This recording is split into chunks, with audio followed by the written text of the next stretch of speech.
Hello friends and welcome. I'm Sara Lihz. I have a fun and exciting card for you today. I am using the new Steamboat Willie dies from Spellbinders. We're going to update it to make a more modern mouse, and then we're going to create this cute Christmas scene that lights up. I love this one. So we're starting again with the Steamboat Willie Duo. So we have our girl mouse and our boy mouse and lots of different hands. We're also using the classic mouse alphabet. There is a separate die set for numbers and punctuation if you're interested in that. Then from the Christmas cocktails, I'm stealing this Santa hat. And from the Christmas wreath add-on, I'm stealing the tree and then the top hat for our boy mouse. But then you can see that top hat is a little bit big. So after I had made this, I realized there's a slightly smaller one in the party Puggles that would probably fit him better. We're going to make a simple background with the Peppermint Stripes 2D embossing folder, and then we're using this Woodgrain Stamp for the floor.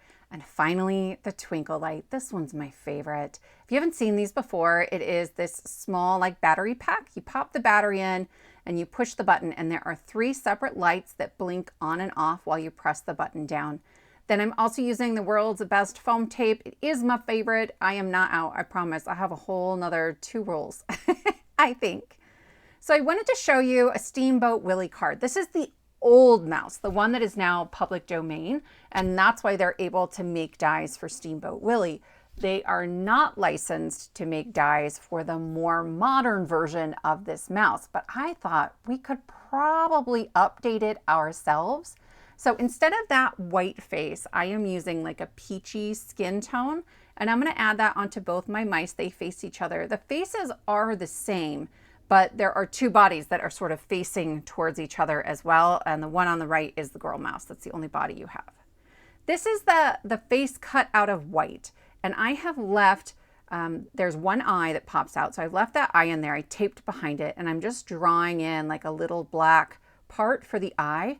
And then there's a little notch that cuts out for the second eye. Well, I drew in that black part of the eye, and I just used my pencil to trace lightly how the face would extend, okay, if I cut along that same line from the die and met down where the nose is.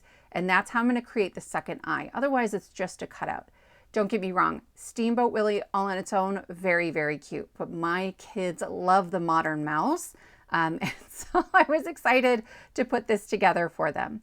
I'm just going to add a little bit of glue onto the larger die cut, and then I'll use my pickup stick to add those eyes in. And my friends, that's really all it takes.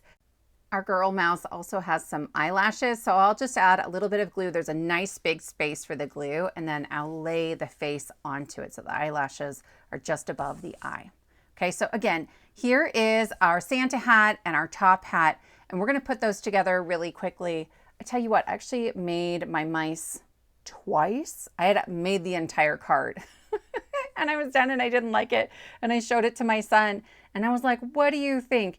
And even Malcolm, who for sure has an eye for design, was like, Mom, the letters are crooked.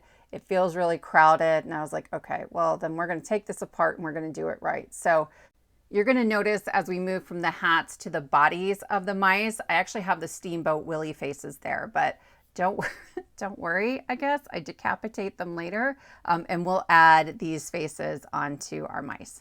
So here too, again, that hat is just a touch big. You could remove the ears from the mouse and then just hide the fact that you've sort of spread them apart. So you would see more of the ears on our boy mouse, but I think it's cute either way. I was looking at pictures of like Christmas specials, and this isn't too far off from what it would probably look like. So there are our faces, and now we're going to work on the bodies. So they have debossed detail that I had a hard time catching on camera to show you where everything goes, and actually there are not that many pieces. So each mouse is going to have 2 shoes to add on to that black background.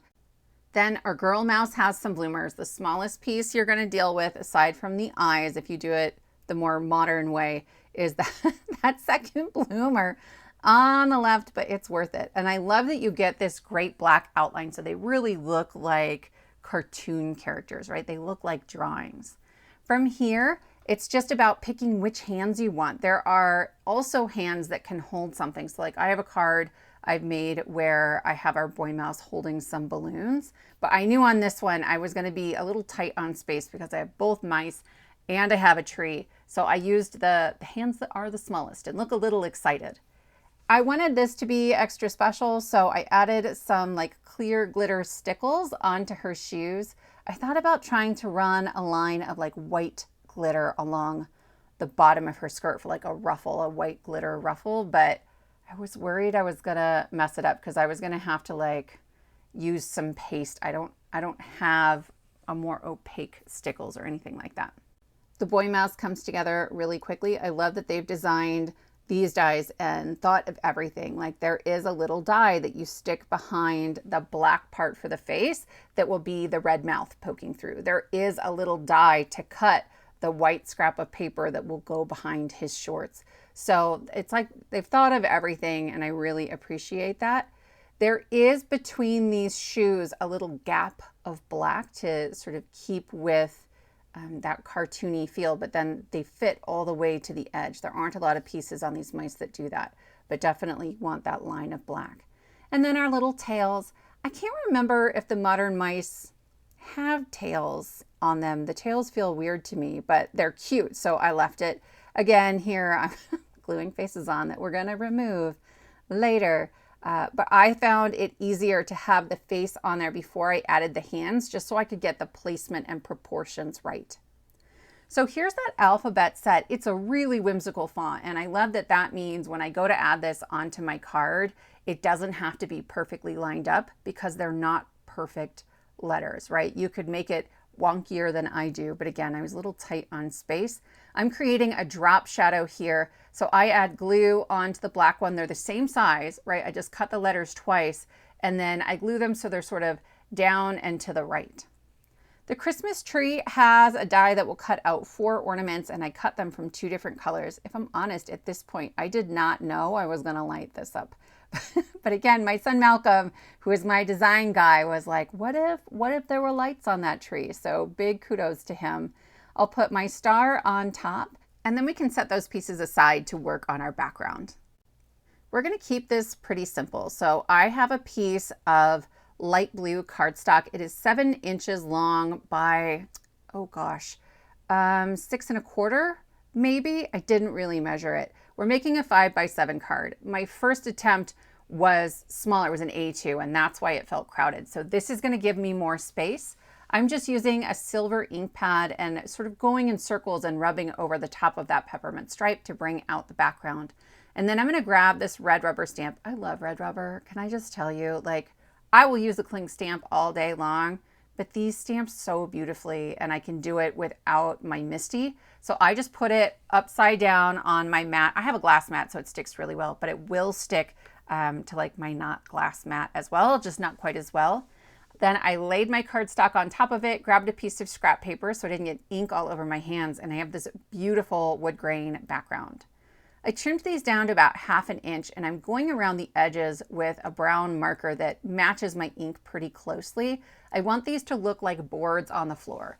The stamp is not 7 inches long, or I might have just cut one 7-inch strip, but I thought if there's gonna be a gap anyway, we might as well dress it up and make it look really special. So I'm going around the short ends and then along one of the long sides, and I'm just gonna add glue straight onto our embossed background. To me, it's like a wallpaper background or something like that. I've been doing this a lot lately. I have this wood grain stamp, and then I also, these are from Hero Arts, the wood grain stamp, and then there's a wood grain die that I love as well, but it would have been harder to hide the fact that it's not long enough.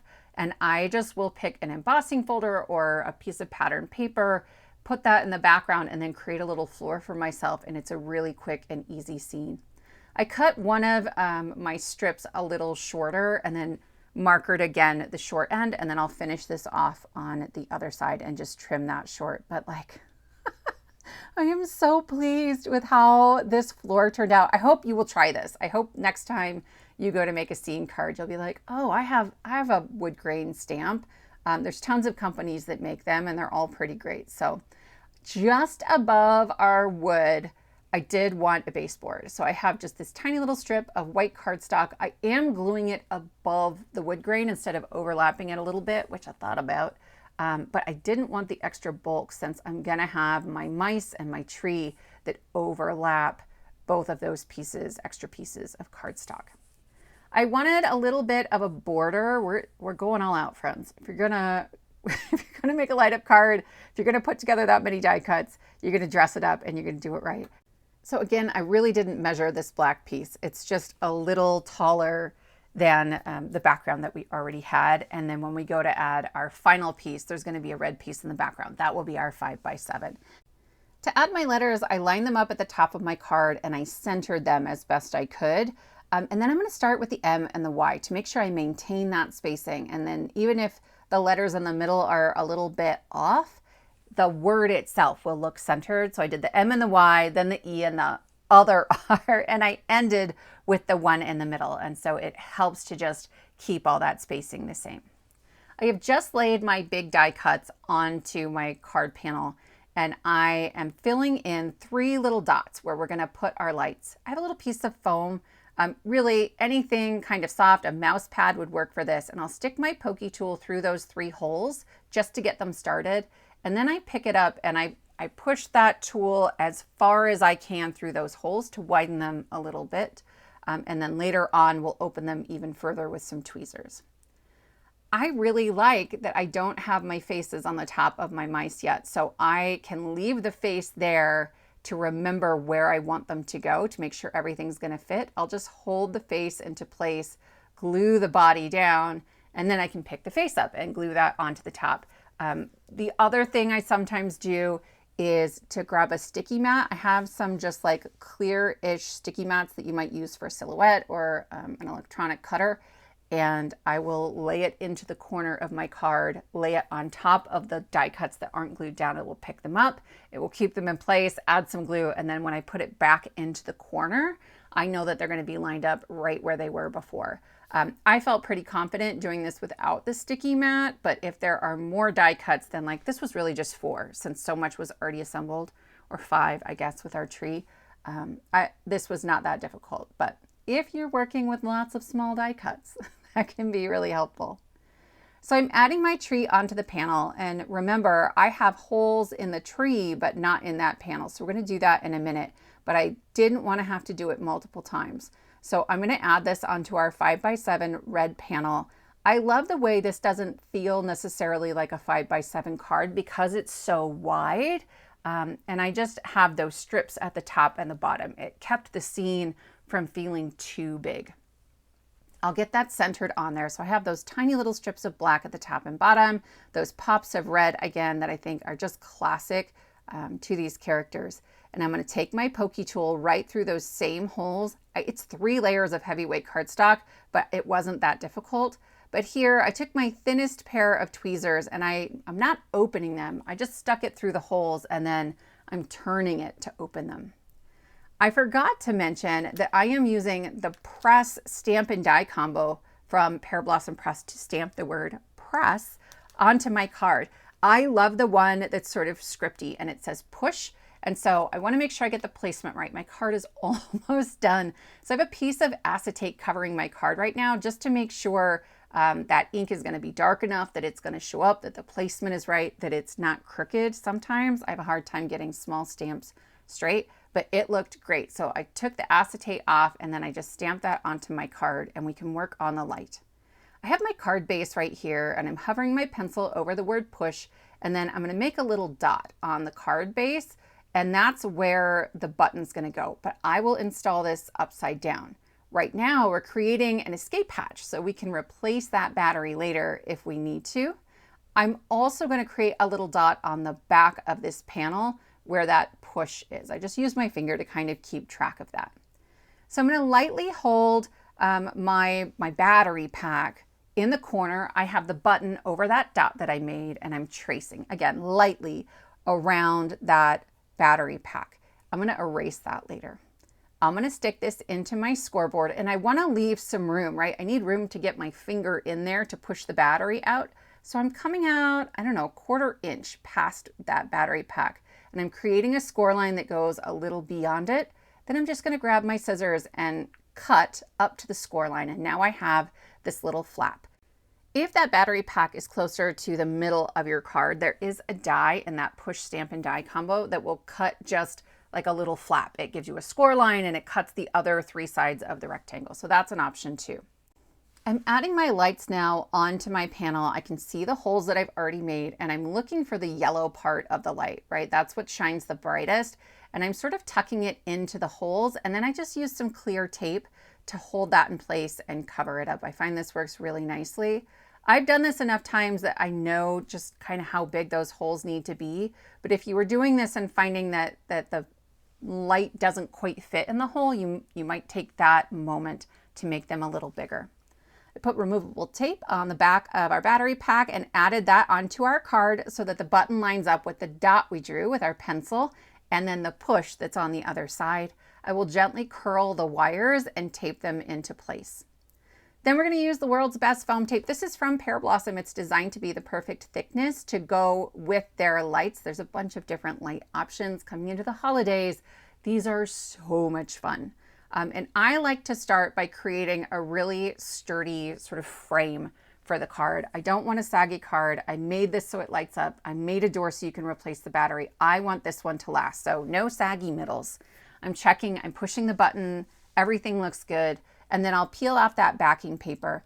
And my thought was to use the corner of my scoreboard to line this up, but really the scoreboard isn't tall enough, or that angle isn't tall enough. I'm trying. These are all the tricks. I laid it down, I picked it up, and it would be devastating if I had used different foam tape because it's not on there, right? It's not straight. But this is the world's best foam tape, so I was able to peel that off. You get about 30 minutes where it is repositionable, and then just like give it a day and it's really stuck on there permanently.